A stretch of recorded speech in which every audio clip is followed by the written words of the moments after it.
Central home ministry మంత్రిత్వ శాఖ యొక్క సలహాదారుగా పనిచేస్తున్నటువంటి బండి సంజయ్ యొక్క కుమారుడు బండి భగీరథ్ మీద పోక్సో కేసు ఫైల్ అయింది. పేట్ బషీరాబాద్లో పోలీస్ స్టేషన్లో ఏంటంటే ఒక మైనర్ బాలిక వాళ్ళ పేరెంట్స్తో సహా వెళ్ళి పోలీస్ స్టేషన్లో బండి భగీరథ్ నా మీద లైంగిక దాడి చేసిందని చెప్పేసి ఒక కేసు పెట్టడం జరిగింది.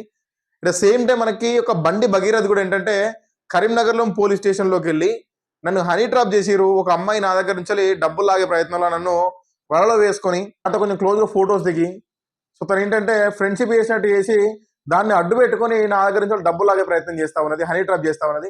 సో నన్ను వాళ్ళ పేరెంట్స్ కూడా బెదిరిస్తా ఉన్నారు. దానివల్ల నేను ఏంటంటే ఇప్పటికీ 50,000 రూపాయలు వాళ్ళకి ఇవ్వడం జరిగింది. కాకపోతే వాళ్ళు 4 to 5 CR అమౌంట్ నా దగ్గర నుంచి తీసుకునే ప్రయత్నం చేస్తా ఉన్నారు. అందుకని చెప్పేసి నేను కేసు పెడుతున్నా అని చెప్పేసి కరీంనగర్ PS లో బండి సంజయ్ యొక్క కొడుకునేటువంటి భగీరథ్ పోలీస్ స్టేషన్ లో కేసు పెట్టారు. అక్కడ మనకి ఏంటంటే హైదరాబాద్ లో ఈ యొక్క పేట్ బషీరాబాద్ లో మనకి ఏంటంటే ఈ యొక్క ఎవరైతే అమ్మాయి ఉన్నదో ఆ అమ్మాయి వాళ్ళ పేరెంట్స్ తీసుకెళ్లి అమ్మాయి ఏంటంటే శారీరకంగా వాడుకోండి అని చెప్పేసి ఆ యొక్క అమ్మాయి కేసు పెట్టడం జరిగింది. ఈ యొక్క అమ్మాయి మైనర్ అవడం వల్ల పోలీస్ వాళ్ళ యొక్క అమ్మాయి డీటెయిల్స్ ఎక్కడ కూడా ఎక్స్పోజ్ చేయట్లేదు. అయితే ఇక్కడ మనకి ఏంటంటే ఎవరు తప్పు చేసినా శిక్ష పడాలి. ఓకే, అవి ఏంటంటే మనకి మోదీ గారు రీసెంట్ గా నిన్న వచ్చి ఒక పర్యటన అయిపోయిన తర్వాతకి రిటర్న్ కావడం జరిగింది. మనకి ఈరోజు సీఎం గారిని అడిగితే సీఎం గారు ఏమంటా ఉన్నారని చెప్పేసి అంటే మోదీ గారు ప్రధానమంత్రి గారు రావడం వల్ల ఆ బిజీ షెడ్యూల్ వల్ల మేము ఏంటంటే పట్టించుకోలేదు కేసుని. ఇప్పుడు వెంటనే ఆదేశిస్తున్న డీజీపీ గారికి రీసెంట్ గా చార్జ్ తీసుకున్నటువంటి సివి ఆనంద్ గారికి ఏంటంటే ఈ యొక్క కేసుని ఫాలో అప్ చేయండి, కేసుని తొందరగా క్లోజ్ చేయని చెప్పేసి వారికి ఆదేశం ఇవ్వడం జరిగింది.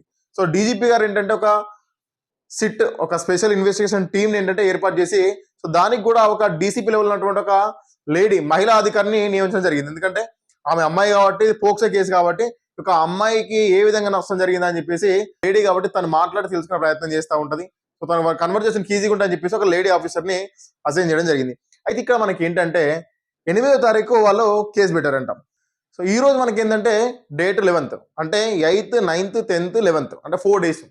సో ఇటువంటి కేసులలో విత్ ఇన్ 24 hours లోపే అక్యూజ్డ్ ఎక్కడున్నారో పట్టుకొని అరెస్ట్ చేసి సో అమ్మాయికి న్యాయం చేసే విధంగా చూడాలి. అది కూడా ఆ అమ్మాయి మైనర్ 17 సంవత్సరాల వయసున్నట్టు అమ్మాయి.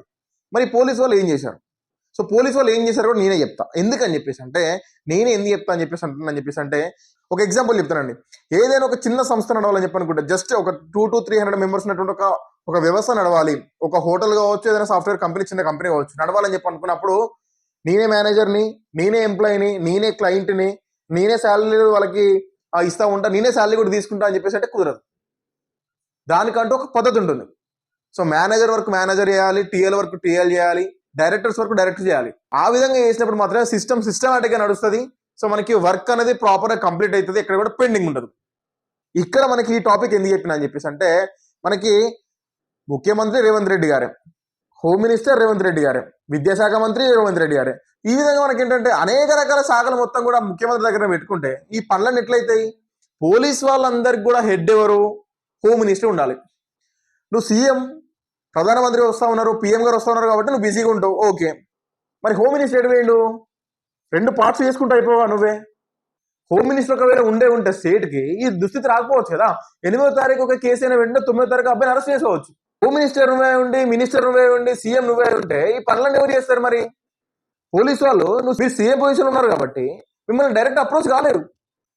పోలీసు వాళ్ళందరికీ కూడా హెడ్ హోమ్ మినిస్టర్ ఉంటే పోలీసు వాళ్ళకి ఇటువంటి ఏమైనా ప్రీసియస్ కేసు వచ్చినప్పుడు, ఒక మంచి బడా బావి యొక్క కేసు వచ్చినప్పుడు, ఎవరైనా అధికారంలో ఉన్నటువంటి ఒక నాయకుల యొక్క కేసు వచ్చినప్పుడు వాళ్ళు డైరెక్ట్ యాక్షన్ తీసుకోలేక హోమ్ మినిస్టర్ గారి యొక్క పర్మిషన్ తీసుకుంటారు.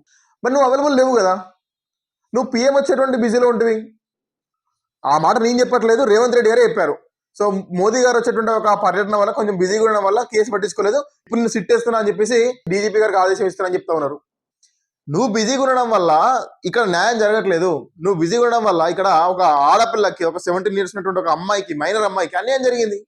సో నేను చెప్పేది ఏంటంటే ఒక రాష్ట్రంలో ఉన్నటువంటి అత్యంత ముఖ్యమైన శాఖలలో ముఖ్యమంత్రి అనేటువంటి పదవి ఎంత ముఖ్యమో దాంతోపాటు హోమ్ మినిస్టర్ అనేటువంటి ఒక పదవి కూడా అంతే ముఖ్యం. హోంశాఖ మంత్రి, పోలీసు వాళ్ళందరూ కూడా తన హెడ్ గా ఉంటారు. ఏదైనా పెద్ద పెద్ద సమస్యలు వచ్చినప్పుడు హోమ్ మినిస్టర్ గారి యొక్క పర్మిషన్ తీసుకొని డీజీపీ గారు ఆదేశాలను జారీ చేస్తూ ఉంటారు.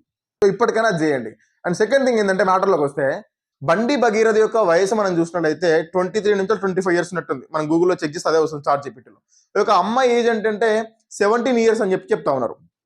ఈ ఇష్యూ కూడా వాళ్ళకి ఏంటంటే దాదాపు 2025 June నుంచి వాళ్ళకు ఒక అమ్మాయి పరిచయం ఉందంట. వాళ్ళ వేరే ఫ్రెండ్ ద్వారా పరిచయం అయింది. సో వాళ్ళు ఏంటంటే ఒక అమ్మాయి పరిచయం కావడం వల్ల లైక్ వాళ్ళు వెళ్తున్నటువంటి టూర్స్ కావచ్చు, ఏదైనా అకేషన్స్ కావచ్చు, ఈ అమ్మాయిని కూడా తీసుకెళ్ళడం జరిగిందంటే దానివల్ల ఆ అమ్మాయికి ఈ యొక్క భగీరథకి ఏంటంటే కొంచెం క్లోజ్నెస్ వచ్చిందంట.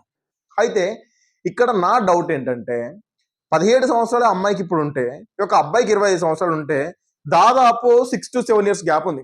అటువంటి అమ్మాయి వీళ్ళతో ఫస్ట్ ఆఫ్ ఆల్ ఏం చేస్తుంది అంటే నా క్వశ్చన్ ఏంటంటే ఇక్కడ ఆ 16-17 years ఉన్నటువంటి అమ్మాయి 25 years 26 years ఉంటే యొక్క అబ్బాయిలు వెళ్ళేటువంటి పార్టీకి సో అంత క్లోజ్ ఉండాల్సిన అవసరం ఏముంది? అమ్మాయి అబ్బాయి వాళ్ళతో తిరుగుతున్న విషయం వాళ్ళ పేరెంట్స్కి తెలియదా?